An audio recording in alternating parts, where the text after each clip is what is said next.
क्या भाई लोग, इतनी क्यों गिरा रखी है मार्केट? थोड़ा रहम करो यार। दुख होता है यार। 3 दिन से लगातार मार्केट गिर रही है।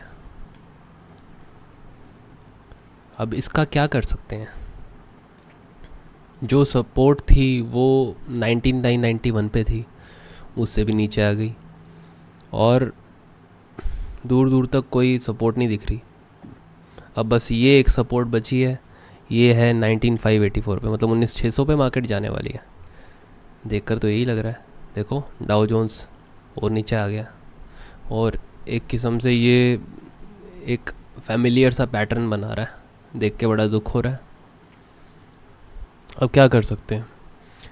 एक सिप्ला की ट्रेड ले रखी है 440 पे, और वो भी ऑप्शंस में ले रखी है। तो सोचा तो ये था कि 1300 जाएगी तो 1 लाख रुपए का प्रॉफिट देगी, पर यहाँ उल्टा हो गया। ये नीचे आ गई है। अभी 50-60 हज़ार का लॉस बन रहा है। वो तो चलो कोई बात नहीं, मार्केट जब पैसे देती है तो थोड़े लेती भी है। तो 2 लाख रुपए दिए हैं इस महीने के, तो 50-60 ले लेगी, कोई बात नहीं। एवरेज फिर भी मेंटेन रहेगी, ठीक है ना।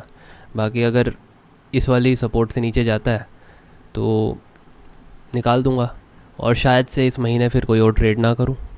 सारे के सारे इवेंट्स होने दूं। ये बहुत सारे इवेंट्स हुए हैं यार। जैसे आप देखो, कल फेड ने इंटरेस्ट रेट डिसीजन सुनाया था। सेम रखा है, लेकिन एक चीज़ बोल दी जो नहीं एक्सपेक्टेड थी, कि आगे भी बढ़ सकता है। और इंटरेस्ट रेट हाइक होने, मतलब इंटरेस्ट रेट गिराने अगले साल से शुरू करेंगे, तो ये अच्छी बात नहीं है। बाकी आज बैंक ऑफ इंग्लैंड का आया है।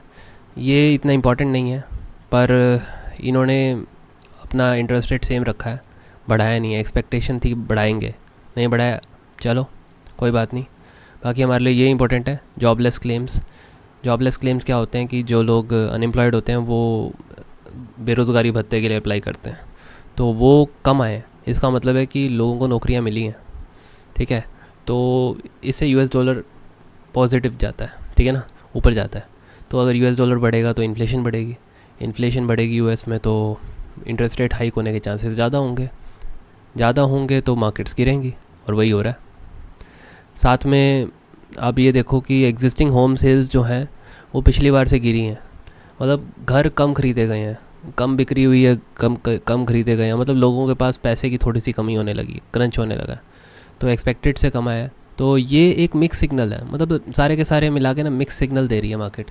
अभी 100% मतलब अच्छे से मार्केट जो है इन्फ्लेशन कंट्रोल नहीं हुई है। तो इसी वजह से शायद से जो फेड ने उसने ये बात बोली है। बाकी आज लगार्डे ने भी बोलना है, क्रिस्टीन लगार्डे जो ईसीबी यानी यूरोपियन सेंट्रल बैंक की जो प्रेसिडेंट हैं, उन्होंने भी बोला है। तो उनकी स्पीच देखने वाली है कि उन्होंने क्या बोला है। देखो उनकी स्पीच तो इम्पोर्टेंट होती है ना। तो eight ECB our mission is price stability, our fight is against inflation, our key tool is interest rate, we decide to raise interest rate again to reinforce progress and win the battle against inflation, ये बोला उन्होंने, ठीक है। तो अभी देखेंगे इसका क्या इम्पैक्ट पड़ता है, ठीक है ना। अभी चलते हैं चार्ट पर ही, ठीक है। मेन जो फॉल आई है वो HDFC बैंक में आई है, ठीक है। आप देखो HDFC बैंक ने आज एक रिवर्सल का साइन शो किया है, पर आप देखो डीजे जब डाउ जोन्स गिर रहा है तो अपनी जितने रिवर्सल के साइन है वो किसी काम के नहीं है, ठीक है ना। साथ में अब ये देख लो रिलायंस, दो बड़े प्लेयर्स फॉल कर रहे हैं। अभी रिलायंस एक रेंज, मतलब एक लोअर हाई और लोअर लोज बना रहा है, ठीक है। यहाँ से फिर थोड़ा सा ये ऊपर जाना चाहिए। देखो जाता है कि नहीं, क्या पता इसको ब्रेक करके नीचे ही गिर जाए, कुछ नहीं कह सकते। पर यार इतने टाइम बाद इसने ब्रेकआउट दिया है। आप लगा लो 2022 के बाद पूरा 1 साल से ऊपर हो गया, 1 साल 3 महीने हो गए ब्रेकआउट दिया है। और अब ये ब्रेकआउट दे के वापस नीचे जाना इसका अच्छी बात नहीं है। ये ग्लोबल क्यूज़ के कारण हो रहा है। बाकी ब्रेकआउट्स जो इतने टाइम बाद होते हैं ना, वो इतनी आसानी से वो टूटते नहीं है, थोड़ा ऊपर नीचे होता रहता है।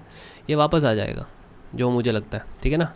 इतनी इन्वेस्टमेंट्स चल रही हैं इनकी, ऐसे तो ये नीचे जाने से रहा। ये मार्केट कुछ टाइम की ही है डाउन, ठीक है। आप ये देखो ना, इंडिया विक्स जो है बहुत कम, बहुत नीचे आ गया। 10.8 पे जब होता है विक्स, इसका मतलब मार्केट में फियर नहीं है, एक्सपेक्ट मतलब अनसर्टेनिटी बहुत कम है। ये जो आजकल दो तीन बस ये डिसीज़न हो जाए, उसके बाद मार्केट जो है ना वो पॉजिटिव डायरेक्शन में शायद जाने लग जाएगी। ये 2 दिन इनका ही खेल है। क्योंकि यार आप निफ्टी को भी देखो ना, निफ्टी कितने टाइम बाद अपना ब्रेकआउट किया है, अराउंड 1.25 साल बाद ब्रेकआउट हुआ है निफ्टी में, ठीक है ना। बार बार टच करके आ जाता था, देखो पहले 18,600, फिर 18,889, 1900 मान लो, ठीक है ना, फिर 19,000 पे टच किया, फिर जैसे ही ब्रेक किया तो इसने एन पैटर्न बनाया। देखो एन पैटर्न जो बनता है ना वो इतनी आसानी से टूटता नहीं है, ठीक है ना। तो इसको आप ये ना मान के चलो कि ये फेक आउट था, ये अभी और एन पैटर्न्स बना सकता है, एक जगह से रिवर्सल लेगा और वापस ऊपर भाग लेगा, मुझे जो लग रहा है, क्योंकि हमारी तो ग्रोथ होनी है यार, हमारी तो ग्रोथ स्टोरी है अभी, तो कैसे मार्केट नीचे चली जाएगी। ऐसा कुछ हमारी इकोनॉमी में है भी नहीं, हमारी इन्फ्लेशन कंट्रोल में आ रही है, हमारे इंटरेस्ट रेट आगे नहीं बढ़ाए गए, तो हमें क्या चिंता है, ठीक है। यूएस में जो है वो देखो, हम यूएस से थोड़ा सा वो हमारी मार्केट्स इम्पैक्ट होती हैं, पर अब हमारी मार्केट भी तो बहुत कुछ कर रही है ना, तो देखते हैं क्या होता है, होप फॉर द बेस्ट। बाकी लॉस होगा तो मैं निकल जाऊँगा, आपको बता दिया, जो भी होगा कल मैं आपको बताऊँगा। वीडियो अच्छी लगी हो तो लाइक कर दो, अपने दोस्तों से शेयर भी कर दो अगर कुछ सीखने को मिला हो तो, ठीक है। बाकी अगर फेसबुक से देख रहे हो तो व्यापार निवेश को फॉलो कर लो पेज को, और अगर यूट्यूब से देख रहे हो तो चैनल को सब्सक्राइब ज़रूर कर लेना, ठीक है, ताकि मेरी वीडियोस आपको मिलती रहें अगर आप देखना चाहते हो तो, ठीक है ना। मिलते हैं अगली वीडियो में। जय भोलेनाथ।